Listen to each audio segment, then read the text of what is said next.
അപ്പോൾ നമ്മുടെ ഇന്നത്തെ പണി എന്ന് പറയുന്നത് ഈ കാണുന്ന 3 ബക്കറ്റിലെ ബ്ലാക്ക് ജയന്റ് ഗൗരാമികളുടെ വാട്ടർ ചേഞ്ച് ആണ്. ഏറ്റവും അവസാനത്തെ 2 ബക്കറ്റിൽ കിടക്കുന്നത് ചെറിയ സൈസ് ആൽബിനോ ജയന്റ് ഗൗരാമികളാണ്. അവരുടെ വാട്ടർ ചേഞ്ച് നമ്മൾ കുറച്ച് നാൾ മുമ്പ് ചെയ്തതാണ്. ആ സമയത്ത് നമ്മൾ വീഡിയോ ചെയ്തിട്ടുണ്ടായിരുന്നു. ഇവരെക്കാളും വലിയ സൈസാണ് നമ്മുടെ ബ്ലാക്ക് ജയന്റ് ഗൗരാമികൾ. ആദ്യത്തെ 3 ബക്കറ്റിലാണ് അവർ കിടക്കുന്നത്. അപ്പോൾ എന്തായാലും നമുക്ക് ഇന്ന് അവരുടെ വാട്ടർ ചേഞ്ച് ചെയ്യാം. വാട്ടർ ചേഞ്ച് ചെയ്യുന്ന സമയത്ത് നമുക്ക് അവരുടെ സൈസ് കാര്യങ്ങളൊക്കെ ഒന്ന് ചെക്ക് ചെയ്യാം. കുറച്ച് ദിവസം മുമ്പ് നമ്മളൊരു ഫീഡിംഗ് വീഡിയോ ചെയ്തിട്ടുണ്ടായിരുന്നു. അതായത് നേരത്തെ കാണിച്ച ചെറിയ ആൽബിനോ ജയന്റ് ഗൗരാമികൾക്ക് പെല്ലറ്റ് ഫുഡ് ഫീഡ് ചെയ്യുന്നതായിരുന്നു. അപ്പോൾ ആ സെയിം വീഡിയോയിൽ തന്നെ നമ്മൾ ഈ 3 ബക്കറ്റിലും ഫീഡ് ചെയ്യുന്ന വീഡിയോ കാണിച്ചിട്ടുണ്ടായിരുന്നു. പക്ഷേ ഈ മീനുകളെ നമുക്ക് ക്ലിയർ ആയിട്ട് കാണാനായിട്ട് സാധിച്ചില്ല. ആൽബിനോകൾ വൈറ്റ് ആയതുകൊണ്ടും അവരുടെ വാട്ടർ ചേഞ്ച് കുറച്ച് നാൾ മുമ്പ് ചെയ്തതായതുകൊണ്ടും വെള്ളം ക്ലിയർ ആയിരുന്നു, നമുക്ക് കാണാൻ പറ്റി. പക്ഷേ ഈ ബ്ലാക്ക് ജയന്റ് ഗൗരാമികളെ കാണാൻ പറ്റിയിട്ടുണ്ടായിരുന്നില്ല. പിന്നെ ഈ ചെറിയ ഫ്രിഡ്ജ് ബോക്സിൽ കിടക്കുന്നത് നമ്മുടെ സ്നേക്ക് ഹെഡുകളാണ്, മലബാർ സ്നേക്ക് ഹെഡുകൾ. അപ്പോൾ അതിൽ 2 ഡെഡായി പോയെന്ന് ഞാൻ മുമ്പ് പറഞ്ഞിട്ടുണ്ടായിരുന്നു. പിന്നെ ഇതിനകത്ത് 2 ബാക്കിയുള്ളത്. അതിൽ ഒരെണ്ണമാണ് ഹെൽത്തി ആയിട്ടുള്ളത്, ഒരെണ്ണം അത്ര ഹെൽത്തി ആയിട്ടുള്ളതല്ല. അപ്പോൾ അതിൻ്റെ അപ്ഡേറ്റും വാട്ടർ ചേഞ്ചൊക്കെ വരുന്ന സമയത്ത് സ്നേക്ക് ഹെഡുകളുടെ കാര്യങ്ങൾ ഞാൻ പറയാം. പിന്നെ ഈ കാണുന്നത് നമ്മുടെ മെയിൻ ഔട്ട്ഡോർ ടാങ്കാണ്. ഇതിനകത്താണ് നമ്മുടെ ബ്ലാക്ക് ജയന്റ് ഗൗരാമികൾ, വലിയ സൈസ് ആൽബിനോ ജയന്റ് ഗൗരാമികൾ, ഓസ്കാറുകൾ, അതുപോലെ തന്നെ നമ്മുടെ സക്കർ കാറ്റ് ഫിഷുകൾ, പിന്നെ ചെറിയ ഗൗരാമികൾ, അതായത് ഗോൾഡ്, ബ്ലൂ, അത്തരം ഗൗരാമികളൊക്കെ നമ്മൾ മിക്സ്ഡ് ആയിട്ട് കമ്മ്യൂണിറ്റി ആയിട്ട് ഇട്ടിട്ടുള്ളത്. അപ്പോൾ എന്തായാലും നമുക്ക് വാട്ടർ ചേഞ്ചിൻ്റെ പരിപാടികൾ നോക്കാം. അപ്പോൾ വെള്ളമൊക്കെ നല്ല രീതിയിൽ പച്ച കളറായിട്ടാണ് കിടക്കുന്നത്. ഞാനന്ന് ഫീഡിങ് വീഡിയോ ചെയ്തു എന്ന് പറഞ്ഞില്ലേ, അപ്പോൾ ആ സമയത്ത് നമ്മൾ ഇതിനകത്ത് പെല്ലറ്റ് ഇട്ട് കൊടുത്തിട്ടുണ്ടായിരുന്നു. പക്ഷേ ഇവരുടെ തലഭാഗം മാത്രമേ നമുക്ക് ക്ലിയർ ആയിട്ട് കാണാനായിട്ട് പറ്റുള്ളൂ. തലഭാഗം നമുക്ക് ക്ലിയർ ആയിട്ട് കാണാൻ പറ്റില്ല, ജസ്റ്റ് ഇതുപോലെ കണ്ടില്ലേ, അവരുടെ ആ ഒരു വായ്ഭാഗം മാത്രമേ നമുക്ക് കാണാൻ പറ്റുള്ളൂ. ബാക്കിയെല്ലാം ഈ ഒരു ആൽഗ അടിച്ച് കൊടുക്കുന്നതുകൊണ്ട് നമുക്ക് കാണാൻ പറ്റില്ല. അപ്പോൾ ഇന്ന് എന്തായാലും നമ്മൾ ക്ലിയർ ആയിട്ട് നിങ്ങളെ കാണിച്ചു തരാം. ഈ ബക്കറ്റിൽ എടുക്കുന്ന 3 ബ്ലാക്ക് ജയന്റ് ഗൗരാമികളാണ് നമ്മുടെ ഉള്ളതിൽ വെച്ച് ചെറിയ സൈസ്. ബാക്കിയെല്ലാം അത്യാവശ്യം വലിപ്പമുള്ളതാണ്. വളരെ വലിപ്പമുള്ളതല്ല, ഏകദേശം ഒരു 1 ഫീറ്റിന് അടുത്തുള്ളതാണ് ബാക്കിയെല്ലാം. അതായത് നമ്മുടെ കാർ പോർച്ചിൽ കിടക്കുന്നത്, അതുപോലെ തന്നെ നമ്മുടെ ആൽബിനോ സ്പോട്ടഡ് കാറ്റ് ഫിഷുകളുടെ കൂടെ കിടക്കുന്ന ഒരു ബ്ലാക്ക് ജയന്റ് ഗൗരാമി, പിന്നെ നേരത്തെ കാണിച്ച മെയിൻ ഔട്ട്ഡോർ ടാങ്കിൽ കിടക്കുന്ന ഒരു 3 എല്ലാം ഏകദേശം ഒരു 1 ഫീറ്റിന് അടുത്തുള്ളതാണ്. ഇതിൽ കിടക്കുന്ന ഈ 3 എന്ന് പറയുന്നത് ഏകദേശം ഒരു 7 ഇഞ്ച്, 8 ഇഞ്ച്, 6 ഇഞ്ച് ആ ഒരു സൈസിൽ വരുന്നതാണ്. ആദ്യത്തെ 2 ബക്കറ്റിൽ കിടക്കുന്നത് ഏകദേശം ഒരു 7 ഇഞ്ച്, 8 ഇഞ്ച് ആ ഒരു റേഞ്ചിൽ വരുന്നതാണ്. അവസാനത്തെ, അതായത് ആ 3ാമത്തെ ബക്കറ്റിൽ കിടക്കുന്നത്, ഇത് ആദ്യത്തെ ബക്കറ്റാണ്. 3ാമത്തെ ബക്കറ്റിൽ കിടക്കുന്നത് ഏകദേശം ഒരു 6 ഇഞ്ച് വരുന്നതാണ്. അപ്പോൾ നമ്മൾ വാട്ടർ ചേഞ്ചിനായിട്ട് സൈഫണും കാര്യങ്ങളൊക്കെ താഴേക്ക് ഇട്ടിട്ടുണ്ട്. ഇപ്പോൾ ടെറസിൻ്റെ മുകളിലായതുകൊണ്ട് നല്ല ഹൈറ്റ് വരുന്നത് കൊണ്ട് പെട്ടെന്നാണ് വാട്ടർ ചേഞ്ച് കഴിയുന്നത്. ഇപ്പോൾ ലെവൽ ഗ്രൗണ്ട് ആണ്, ഇപ്പോൾ ഗ്രൗണ്ട് ലെവലായിരുന്നു എന്നുണ്ടെങ്കിൽ കുറച്ച് സമയം എടുക്കും ഇതുപോലെ നമ്മൾ സൈഫൺ ഉപയോഗിച്ച് വെള്ളം വലിച്ചു കളയാനായിട്ട്. ഇതിപ്പോൾ ടെറസിൻ്റെ മുകളിലായതുകൊണ്ട് പറഞ്ഞ സമയം കൊണ്ടാണ് വാട്ടർ ചേഞ്ചും കാര്യങ്ങളൊക്കെ കഴിയുന്നത്. അപ്പോൾ നമ്മൾ എല്ലാ പ്രാവശ്യം പുറത്തേക്ക് എടുക്കാറുണ്ട്, ഇപ്രാവശ്യം നമ്മൾ പുറത്തേക്ക് എടുക്കുന്നില്ല. ഇതിന് മുമ്പ് എനിക്ക് തോന്നുന്നു ഒരു വട്ടം നമ്മൾ ചെയ്തത് ഇതുപോലെയായിരുന്നു. ഇപ്പോൾ തന്നെ നിങ്ങൾക്ക് ക്ലിയർ ആയിട്ട് കാണാൻ പറ്റും. ഇതാണ് നമ്മുടെ ആദ്യത്തെ ബക്കറ്റിലെ ബ്ലാക്ക് ജയന്റ് ഗൗരാമി. നല്ല ഹെൽത്തി ആയിട്ടുള്ള പീസാണ്.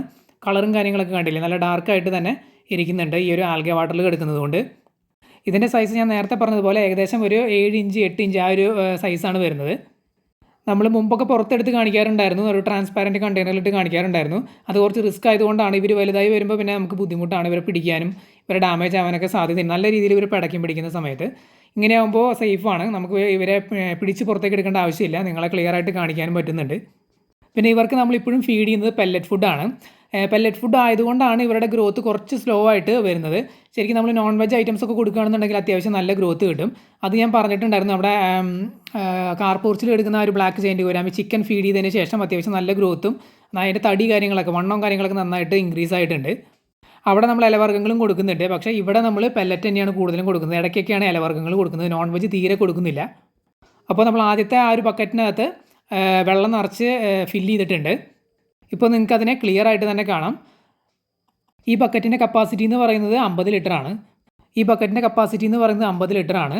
ഒരു 6 ഇഞ്ച്, 7 ഇഞ്ച്, 8 ഇഞ്ച് വരെയൊക്കെ മാക്സിമം നമുക്ക് ഇതിനകത്തിട്ട് വളർത്താം. ഇത് 2ാമത്തെ ബക്കറ്റാണ്. അപ്പോൾ ഇതിനകത്ത് നമ്മൾ വെള്ളം വറ്റിച്ചിട്ടുണ്ട്. ഇതാണ് നമ്മുടെ രണ്ടാമത്തെ ബക്കറ്റിൽ കിടക്കുന്ന ബ്ലാക്ക് ജയന്റ് ഗൗരാമി. ഈ 3 വെച്ച് ഏറ്റവും വലിയ സൈസായിട്ട് നമുക്ക് തോന്നിയത് ഇതാണ്. ഈ ബക്കറ്റുകളിൽ നമ്മൾ നോൺ വെജ്, അതായത് ചിക്കൻ പോലുള്ള സംഭവങ്ങളൊക്കെ ഫീഡ് ചെയ്ത് തുടങ്ങുകയാണെന്നുണ്ടെങ്കിൽ, അല്ലെങ്കിൽ വേറെ ഏത് നോൺ വെജ് ഫുഡ് കൊടുക്കുകയാണെന്നുണ്ടെങ്കിലും ഇവർക്ക് ഫാസ്റ്റ് ഗ്രോത്ത് കിട്ടാനുള്ള സാധ്യത വളരെ കൂടുതലാണ്. നമ്മൾ ഇവിടെ ഫീഡ് ചെയ്യാത്തതിൻ്റെ കാരണം എന്താണെന്ന് വെച്ച് കഴിഞ്ഞാൽ ബക്കറ്റ് ആയതുകൊണ്ടാണ്. നോൺ വെജ് നമ്മൾ ഫീഡ് ചെയ്യുമ്പോൾ കുറച്ചും കൂടിയും ശ്രദ്ധിക്കണം പെല്ലറ്റ് ഫീഡ് ചെയ്യുന്നതിനേക്കാളും. കാരണം ഈ ബാക്ടീരിയൽ ഇൻഫെക്ഷനൊക്കെ വരാനുള്ള സാധ്യത കൂടുതലാണ്. പൊതുവെ ഇൻഫെക്ഷൻസ് വരാനുള്ള സാധ്യത കൂടുതലായിരിക്കും നമ്മൾ നോൺ വെജ് കൊടുക്കുന്ന ടാങ്കുകളിൽ അല്ലെങ്കിൽ ഇതുപോലെ ബക്കറ്റുകളിൽ. പിന്നെ നമ്മൾ ഫ്രീക്വൻ്റ് ആയിട്ട് ചെക്ക് ചെയ്യേണ്ടി വരും. ഇപ്പോൾ നമ്മൾ കുറച്ച് നാൾ കൂടുമ്പോഴാണ് വാട്ടർ ചേഞ്ച് ചെയ്യുന്നത്.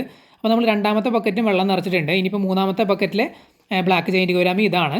ഇത് അവരെക്കാളും കുറച്ചും കൂടിയും ചെറിയ സൈസാണ്. ഇത് ഏകദേശം ഒരു 6 ഇഞ്ചാണ് വരുന്നത്. കാരണം എന്തുകൊണ്ടാണെന്ന് വെച്ച് കഴിഞ്ഞാൽ മറ്റേ 2 ഗൗരാമികളെയും നമ്മൾ ആദ്യം ഒരുമിച്ച് വാങ്ങിയതാണ്. അത് കഴിഞ്ഞ് എനിക്ക് തോന്നുന്നു ഒരു 2 ആഴ്ച 3 ആഴ്ചയൊക്കെ കഴിഞ്ഞിട്ടാണ് നമ്മൾ ഇതിനെ വാങ്ങുന്നത്. അപ്പോൾ ഇത് കുറച്ച് ചെറിയ സൈസായിരുന്നു, അതുകൊണ്ടാണ് ഇതിൻ്റെ സൈസ് അവരെക്കാളും കുറച്ച് ചെറുതായിട്ട് കാണുന്നത്. ഏകദേശം 6 ഇഞ്ചൊക്കെ വരുന്നുണ്ട്. നമ്മുടെ കാർ പോർച്ചിൽ എടുക്കുന്ന ബ്ലാക്ക് ജയൻറ്റ് ഗോരാമിക്ക് അത്യാവശ്യം നല്ല റിസൾട്ട് നോൺ വെജ് കൊടുത്തിട്ട് കിട്ടിയതുകൊണ്ട് ഇവർക്കും അത് കൊടുക്കണമെന്ന് നമ്മൾ ആഗ്രഹിക്കുന്നുണ്ട്. പക്ഷേ ഈ പറഞ്ഞ പോലെ വെള്ളത്തിൻ്റെ ക്വാളിറ്റിയൊക്കെ പെട്ടെന്ന് മോശമാവുമെന്ന് വിചാരിച്ചിട്ടാണ് കൊടുക്കാത്തത്. അതുപോലെ തന്നെ ഇവർക്ക് പെട്ടെന്ന് ഗ്രോത്ത് വെച്ചാലും ചെറിയ പ്രശ്നമാണ്. കാരണം ഇവരെല്ലാവരെയും നമുക്ക് വേറെ ടാങ്കിലേക്ക് മാറ്റേണ്ടി വരും കുറച്ച് സൈസായി കഴിഞ്ഞ് കഴിഞ്ഞാൽ. അപ്പോൾ ഇപ്പോൾ തൽക്കാലത്തേക്ക് നമ്മുടെ ഔട്ട്ഡോർ ടാങ്കിലൊക്കെ ഓൾറെഡി ഗൗരാമികൾ കിടക്കുന്നുണ്ട്. അവിടെ ഇവരെയും കൂടി കൊണ്ടിട്ട് കഴിഞ്ഞാൽ നല്ല ഫൈറ്റിന് സാധ്യതയുണ്ട്. നേരത്തെ കാണിച്ച നമ്മുടെ ഔട്ട്ഡോർ ടാങ്ക് ഉണ്ടല്ലോ, അതിനകത്ത് തന്നെ ചെറിയ ഫൈറ്റ് നടക്കുന്നുണ്ട്. അതായത് അതിനകത്ത് ബ്ലാക്ക് ജയൻറ്റ് ഗൗരാമികൾ 3 എണ്ണം ഉണ്ട്. പിന്നെ ഈ നേരത്തെ പറഞ്ഞ പോലെ 1 ഫീറ്റിനടുത്തായ 2 ആൽബിനോകളും കിടക്കുന്നുണ്ട്. ബ്ലാക്ക് ജയൻറ്റ് ഗൗരാമികൾ ആൽബിനോകളെ നല്ല രീതിയിൽ കൊത്തി ഓടിക്കുന്നുണ്ട്.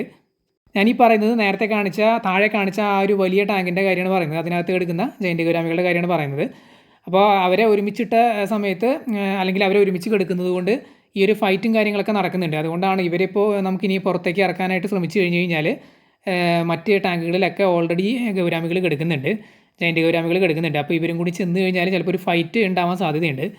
അപ്പോൾ ഇവർ വലുതാവുകയാണെന്നുണ്ടെങ്കിൽ നമുക്ക് പെട്ടെന്ന് ഒരു ഔട്ട്ഡോർ ടാങ്കിലേക്ക് മാറ്റാനായിട്ട് ഇപ്പോൾ സാധിക്കില്ല. ഓൾറെഡി അതിൽ മീനുകൾ കിടക്കുന്നുണ്ട്. പുതിയൊരു ടാങ്ക് സെറ്റ് ചെയ്തതിന് ശേഷം മാത്രമേ നമുക്ക് ഇവരെ മാറ്റാനായിട്ട് സാധിക്കുകയുള്ളൂ.